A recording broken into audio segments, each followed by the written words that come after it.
الشیطان بسم اللہ الرحمن الرحیم فلولا كانت قرية آمنت فنفعها إيمانها إلا قوم يونس لما آمنوا كشفنا عنهم عذاب الخزي في الحياة الدنيا ومتعناهم إلى حين صدق الله العظيم اللهم صل على محمد وعلى آل محمد كما صليت على إبراهيم وعلى آل إبراهيم إنك حميد مجيد اللهم بارك على محمد وعلى آل محمد كما باركت على إبراهيم وعلى آل إبراهيم إنك حميد مجيد رب زدني علما رب زدني علما رب زدني علما رب اشرح لي صدري ويسر لي أمري واحلل عقدة من لساني يفقهوا قولي۔ سورہ یونس کی یہ آیت نمبر 98 جس میں حضرت یونس علیہ السلام کا اشارتاً ذکر ہوا ہے، اور اسی آیت مبارکہ کی وجہ سے اس سورہ مبارکہ کا نام سورہ یونس بھی ہے۔ اشارتاً جو حضرت یونس علیہ السلام کی قوم کا تذکرہ ہوا ہے، آیت مبارکہ کا ترجمہ یہ ہے، فلولا سو کوئی بستی کانت قریۃ آمنت کیوں ایمان نہ لائی، پس ان کو نفع دیا ان کے ایمان نے مگر قوم یونس۔ لما آمنوا جب وہ ایمان لائے، کشفنا عنہم عذاب الخزی فی الحیات الدنیا ہم نے ان سے دنیا کی زندگی میں جو ذلت کا عذاب تھا، رسوا کرنے والا عذاب تھا، اس کو دور کر دیا۔ وَمَتَّعْنَاهُمْ إِلَىٰ حِينٍ اور ہم نے انہیں ایک وقت تک فائدہ پہنچایا۔ اس آیت مبارکہ میں اللہ رب العزت اپنے ایک پیغمبر حضرت یونس علیہ السلام کا اشارتاً ان کی قوم کا تذکرہ کر رہے ہیں۔ باقی قرآن مجید میں خصوصاً سورہ صافات میں اللہ تعالیٰ نے حضرت یونس علیہ السلام کا تذکرہ کچھ تفصیل کے ساتھ بیان کیا ہے۔ حضرت یونس علیہ السلام یہاں پر اس آیت مبارکہ اور پچھلی جو چند آیات ہیں ان میں آپس میں ربط کیا ہے، آپس میں تعلق کیا ہے۔ اس سے قبل اللہ تعالیٰ نے حضرت موسیٰ علیہ السلام کا تذکرہ کیا ہے۔ حضرت موسیٰ علیہ السلام کے تذکرے سے قبل اللہ تعالیٰ نے حضرت نوح علیہ السلام کا تذکرہ فرمایا ہے، اور حضرت نوح علیہ السلام کے حوالے سے آپ پڑھ چکے ہیں، سن چکے ہیں کہ انہوں نے اپنی قوم پر 950 سال محنت کی، مگر کوئی ایمان لانے والے چند افراد تھے جن کی تعداد 80 کے قریب تھی۔ اللہ نے ان کو عذاب میں مبتلا کیا۔ طوفان نوح دنیا کی تاریخ کا سب سے خطرناک اور ہلاکت خیز طوفان ہے۔ صرف اہل ایمان بچے، اور جنہوں نے حضرت نوح علیہ السلام کو تنگ کیا، ان کی دعوت کا مذاق اڑایا، وہ ہلاک ہو گئے اس طوفان میں۔ اس کے بعد حضرت موسیٰ علیہ السلام کا تذکرہ ہے۔ حضرت موسیٰ علیہ السلام نے قوم قبط خصوصاً فرعون کو بڑی دعوت دی کہ وہ ایمان لے آئے، نہیں لایا، حتیٰ کہ اللہ تعالیٰ نے اس کو بھی غرق کر دیا۔ تو پچھلی دو اقوام جو تھیں ان کی طرف بھیجے گئے جو نبی تھے، انہوں نے پوری محنت کی، پورا اپنا کام کیا جو اللہ نے ان کے سپرد کیا تھا، لیکن بالآخر ان کے نہ ماننے والے اللہ کے عذاب کا شکار ہوئے۔ یہاں پر حضرت یونس علیہ السلام کا معاملہ یہ ہے کہ حضرت یونس علیہ السلام بھی ایک قوم کی طرف بھیجے گئے، حضرت یونس علیہ السلام بھی بنی اسرائیل کی طرف ہی بھیجے گئے ہیں، لیکن بنی اسرائیل سارے بنی اسرائیل کی طرف نہیں، بنی اسرائیل کی ایک بستی، عراق کا ایک شہر ہے موصل، نینوا اس تہذیب کا نام ہے، اس کی طرف بھیجے گئے۔ یہ تقریباً 60 کلومیٹر علاقے کی ایک بستی ہے، اور مفسرین بیان کرتے ہیں کہ جس زمانے میں حضرت یونس علیہ السلام کو مبعوث کیا گیا ہے، اسی زمانے میں 5 انبیاء اور بھی تھے، کیونکہ پہلے انبیاء کرام کی جو دعوت کا میدان ہوتا تھا وہ مخصوص علاقہ، مخصوص قوم، مخصوص نسل ہوا کرتی تھی، یہ تو صرف حضور اکرم صلی اللہ علیہ وسلم کا وصف اور خوبی ہے کہ اللہ تعالیٰ نے آپ کو تمام جہانوں کی طرف اور پوری دنیا کی طرف پیغمبر بنا کے بھیجا ہے۔ تو حضرت یونس علیہ السلام کے زمانے میں ان کے علاوہ بھی پیغمبر موجود تھے، اور حضرت یونس علیہ السلام کی دعوت کا میدان وہ نینوا کی تہذیب اور موصل شہر تھا، جس کا رقبہ تقریباً 60 کلومیٹر کے ارد گرد تھا۔ اس کی طرف ان کو بھیجا گیا تھا۔ انہوں نے بھی اپنی قوم کو، روایات مختلف ہیں، بعض حضرت سواتی رحمۃ اللہ علیہ نے لکھا ہے کہ 71 سال محنت کی ہے، 71 سال اس قوم کو دین کی دعوت دی ہے، مگر یہ بھی ایسے خبیث تھے کہ ٹس سے مس نہیں ہوئے۔ بالآخر حضرت یونس علیہ السلام نے اپنی قوم کو کہہ دیا کہ اب تمہارے اوپر 3 دن گزرنے کے بعد عذاب آ جائے گا۔ اب ہوا اس طرح سے کہ قوم کو اس بات کا اندازہ تھا کہ ہم اس بندے کی چائے نہیں مانتے، لیکن یہ جھوٹ نہیں بولتا، یہ جھوٹ نہیں بولتا، لہذا اس نے جو کہہ دیا ہے اس میں جھوٹ کچھ نہیں ہے، تو ہم انتظار کرتے ہیں کہ تیسرے دن ہوتا کیا ہے، بنتی کیا ہے، ہمارے اوپر عذاب کی کیا صورت آتی ہے۔ تیسرے دن جب صبح ہوئی، حضرت یونس علیہ السلام نے بستی چھوڑی اور چل پڑے، اپنے ساتھ اپنی بیوی کو لیا اور اپنے 2 بچوں کو لیا اور بستی سے نکل گئے۔ یہاں پر بڑا مشکل ہوتا ہے انبیاء کرام علیہم السلام کی عصمت کا تحفظ کرنا، یہ ان کا اجتہادی خطا تھی۔ ہم ہرگز یہ نہیں کہیں گے یہ گناہ ہے، انبیاء کی طرف گناہ کی نسبت کرنا بالکل بھی درست نہیں ہے، کیونکہ ان کے سامنے پہلے انبیاء کی بھی زندگی تھی، لہٰذا جب 3 دن پورے ہوئے تو انہوں نے پہلے ہی انبیاء کی زندگیوں کو سامنے رکھتے ہوئے بستی چھوڑنے کا فیصلہ کر لیا۔ ابھی اللہ کی طرف سے کوئی حکم نہیں آیا تھا، یہ ان کی ایک اجتہادی خطا تھی۔ وہ بستی چھوڑ کے چل پڑے تیسرے دن، اور بستی والوں نے ایک مشورہ کیا تھا کہ جب تیسرا دن آئے گا، عذاب کی کوئی صورت نظر آئے گی، ہم حضرت یونس علیہ السلام کو تلاش کریں گے، اگر وہ بستی میں موجود نہ ہوئے تو سمجھو ان کی عذاب آیا۔ یعنی کہ وہ حضرت یونس علیہ السلام کو بھی سچا سمجھتے تھے اور اس ضابطے کو بھی سمجھتے تھے کہ جب عذاب آتا ہے تو نبی اس بستی میں رہتا نہیں ہے۔ حضرت یونس علیہ السلام نے بھی اسی تجربے کی بنیاد پر بستی کو چھوڑ دیا، جو کہ اللہ کی طرف سے بھی حکم نہیں تھا، ان کی ایک اجتہادی خطا تھی، یا پہلے تجربے کی بنیاد پہ ایسا کیا۔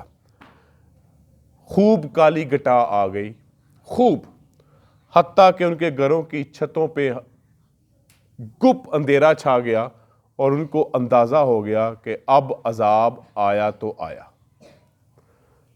چند لوگوں نے حضرت یونس علیہ السلام کو تلاش کرنا شروع کر دیا، انہوں نے کہا نہیں ہے، وہ سمجھ گئے کہ اب عذاب آ چکا ہے۔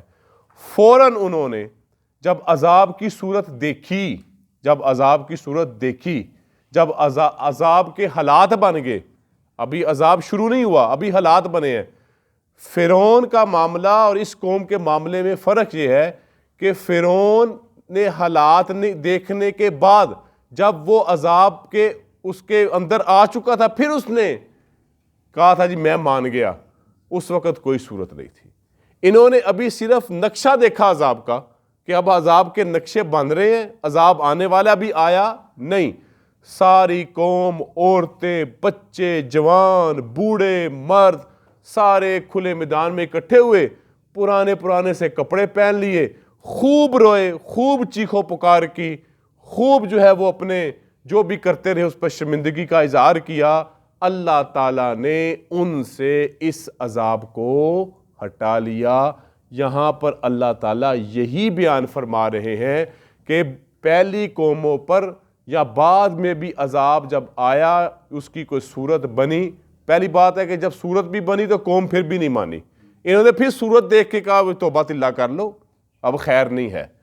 وہ پھر بھی باقی قومیں پھر بھی ہٹ درمی پہ قائم رہی، انہوں نے حالات اور اشارے دیکھ کر توبہ کی طرف رجوع کیا، اللہ تعالیٰ نے ان کی توبہ کو قبول فرما کر عذاب جو ابھی اس کے صرف حالات اور اشارے تھے، اللہ نے اس سے عذاب کو دور فرما دیا۔ یہ معاملہ ہوا قوم یونس کے ساتھ۔ حضرت یونس علیہ السلام کے ساتھ کیا معاملہ ہوا؟ جب یہ اپنے 2 بچوں کو اس کو تفسیر عزیزی میں بیان کیا گیا ہے اور نقل کرنے والے ہیں استاد محترم صوفی عبدالحمید سواتی رحمۃ اللہ علیہ۔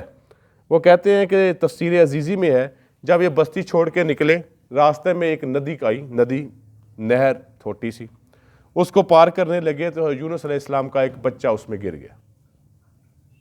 آپ اس کو بچانے کے لیے آگے بڑھے، پچھلے بچے کو بھیڑیا اٹھا کے لے گیا، اور بھیڑیے کے پیچھے بھاگے، وہاں سے ایک قافلہ گزرا تھا، انہوں نے بیوی پہ قبضہ کر لیا۔ بالکل ایک ان پہ ایسی امتحان کی اور مصیبت کی کیفیت طاری ہوئی، اور خود اپنی جان بچانے کے لیے وہ ایک کشتی وہاں سے گزر رہی تھی، اس پہ سوار ہو گئے۔ اس پہ سوار ہوئے، کشتی تھوڑی چلی تو اس نے بھی ہچکولے کھانے شروع کر دیے۔ اور اس زمانے میں یہ بات مشہور تھی، اگر کوئی نافرمان اس کشتی میں ہے یا اپنے آقا کا غلام بھاگا ہوا ہے تو وہ اس وجہ سے یہ کشتی ہچکولے کھا رہی ہے۔ حضرت یونس علیہ السلام کو اپنی اس خطا پہ کچھ خبر ہو گئی کہ میں کچھ غلط کر آیا ہوں۔ انہوں نے کہا جی میں ہی ہوں، یہ غلطی کرنے والا میں ہوں، لہذا مجھے کشتی سے اتر جانا چاہیے۔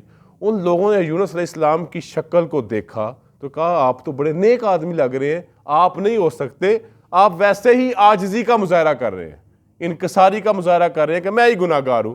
انہوں نے کہا جی ہم کرہ ڈالیں گے، پرچیاں ڈالیں گے۔ کشتی والوں کی پرچیاں ڈلیں، ان کا نام نکلا۔ کشتی والے پھر بھی نہیں مانے، نہیں آپ نہیں ہیں۔ 3 مرتبہ کرہ ڈالا، تینوں دفعہ نام کس کا نکلا؟ حضرت یونس علیہ السلام کا۔ وہ پھر بھی کشتی والے ماننے کے لیے تیار نہیں تھے۔ یونس علیہ السلام نے خود ہی چھلانگ لگا دی، دریا میں خود ہی چھلانگ لگا دی، اور اللہ نے ایک مچھلی کی ڈیوٹی لگا رکھی تھی کہ میرے اس پیغمبر کو نگل جانا ہے، نقصان نہیں پہنچانا۔ تیری خوراک نہیں ہے بلکہ تو اس کا قید خانہ ہے۔ وہ مچھلی نے اللہ کے مقرر کردہ حکم کے مطابق ایسا ہی کیا۔ 40 دن تک حضرت یونس علیہ السلام مچھلی کے پیٹ میں رہے اور صحیح سلامت رہے، صرف اس نے نگلا تھا، چبایا نہیں تھا۔ اللہ نے وہاں پر ان کی زندگی کا انتظام کر دیا، اور 40 دن تک وہاں پہ رہے، اور پھر ان کے دل میں وہ تسبیح آ گئی جس کے بارے میں نبی علیہ السلام نے فرمایا جو بھی کسی غم اور مصیبت میں پھنسا ہوا انہوں نے تسبیحات پڑھی۔ قرآن مجید بیان کرتا ہے کہ اگر یہ تسبیحات میرا پیغمبر نہ پڑھتا تو قیامت تک وہیں پہ رہتا۔ تو لہٰذا یہ تسبیحات پڑھی، اللہ تعالیٰ نے حضرت یونس علیہ السلام کو اس مچھلی کے پیٹ سے نجات عطا کی۔ ایک دریا کے کنارے پر باہر اس نے اگل دیا، کوئی نقصان نہیں پہنچا، صرف مچھلی کے پیٹ کی گرمی کی وجہ سے جلد کو نقصان پہنچا، جلد تھوڑی سی متاثر ہو گئی، اور جہاں پہ پڑے وہاں پہ اللہ تعالیٰ نے حضرت یونس علیہ السلام کی چھاؤں کے لیے کدو کی بیل کو اور اس کے پتے کو ان کے لیے چھاؤں بنا دیا۔ نبی علیہ السلام کی حدیث مبارکہ کا مفہوم ہے، اور نبی علیہ السلام کو سبزیوں میں کدو بڑا پسند تھا، اور ایک روایت میں آپ نے فرمایا کہ مجھے کدو اس لیے بھی پسند ہے کہ اس نے میرے بھائی حضرت یونس علیہ السلام کو تحفظ دیا تھا۔ اور اللہ نے خوراک کا کیا انتظام کیا؟ وہاں پر ایک بکری آ گئی، اور حضرت یونس علیہ السلام اللہ کی قدرت کاملہ سے وہاں دودھ سے ان کی خوراک کا انتظام ہوتا رہا، اور جب وہ ٹھیک ہو گئے تو پھر اپنی بستی کی طرف بھی واپس آ گئے، اور واپسی پر ان کو اپنے دونوں بچے بھی واپس مل گئے اور بیوی بھی واپس مل گئے۔ بچوں کے واپس ملنے کا کیا معاملہ ہوا؟ جب واپس آ رہے تھے تو انہوں نے ایک بکریوں کے ریوڑ والے کے پاس اپنا ایک بچہ دیکھا، انہوں نے کہا یہ تو میرا بچہ ہے۔ کہا جی ہم نے اس کو پانی میں ڈوبتے ہوئے بچایا تھا۔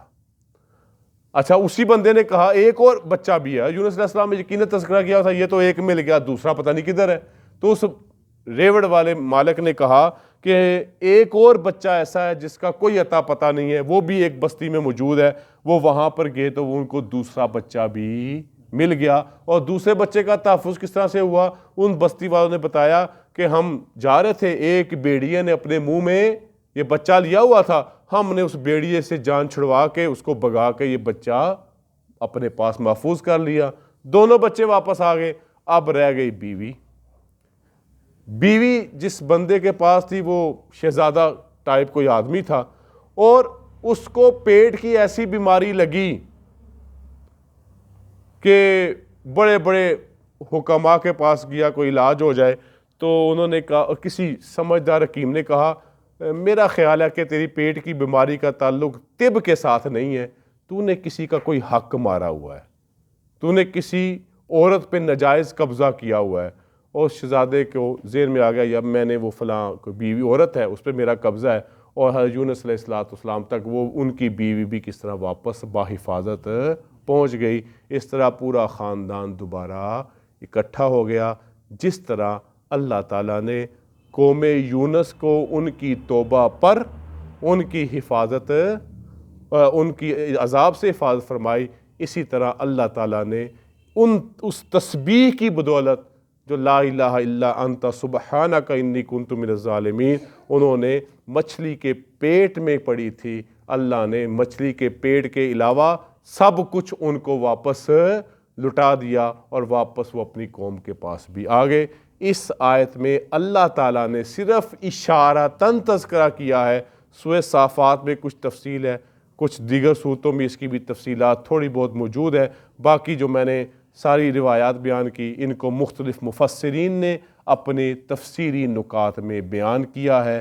بہرحال اس آیت مبارکہ میں ہمارے لیے سبق یہ ہے کہ مرنے سے پہلے پہلے توبہ کے سارے دروازے کھلے ہیں، ہم اپنے رب کی طرف رجوع کر لیں، توبہ تائب ہو جائیں اور استغفار کر لیں، اللہ تعالیٰ ہمارے اوپر بھی آخرت کی جو سختیاں ہیں ان کو ختم فرما دیں گے، اور دنیا سے ہم ایمان کے ساتھ رخصت ہو جائیں گے۔ توبہ کا دروازہ موت کے آنے سے پہلے کھلا ہے اور قیامت کے آنے سے پہلے تک کھلا ہے، اور اللہ تعالیٰ جب کوئی توبہ کرتا ہے اس کے ساتھ کوئی گلہ شکوہ نہیں کرتے کہ اتنے سال عمر کہاں گزار آئے اور آج توبہ تلا کر کے آگے ہو۔ اللہ بڑی خوش دلی کے ساتھ اس بندے کو جو اللہ کے سامنے توبہ طائب ہوتا ہے، اللہ اس کی توبہ کو قبول فرما لیتے ہیں۔ حدیث مبارکہ کا مفہوم ہے کہ توبہ کرنے والا ایسا ہی ہے جیسے اس نے کوئی گناہ کیا ہی نہیں۔ اللہ تعالیٰ اس آیت مبارکہ اور قوم یونس کے واقعے میں جو ہمارے لیے عبرت کا سامان ہے، جو سبق ہے، اس کو سمجھنے اور پھر اس کے مطابق عمل کرنے کی توفیق عطا فرمائے۔ وآخر دعوانا الحمدللہ رب العالمین۔ الحمدللہ رب العالمین والصلاة والسلام علی رسولہ الکریم۔ ربنا آتنا فی الدنیا حسنۃ وفی الآخرۃ حسنۃ وقنا عذاب النار۔ ربنا لا تزغ قلوبنا بعد إذ هديتنا وهب لنا من لدنك رحمة إنك أنت الوهاب۔ ربنا اغفر لنا وارحمنا وأنت مولانا فانصرنا على القوم الكافرين۔ اللهم إنا نسألك العفو والعافية في الدين والدنيا والآخرة۔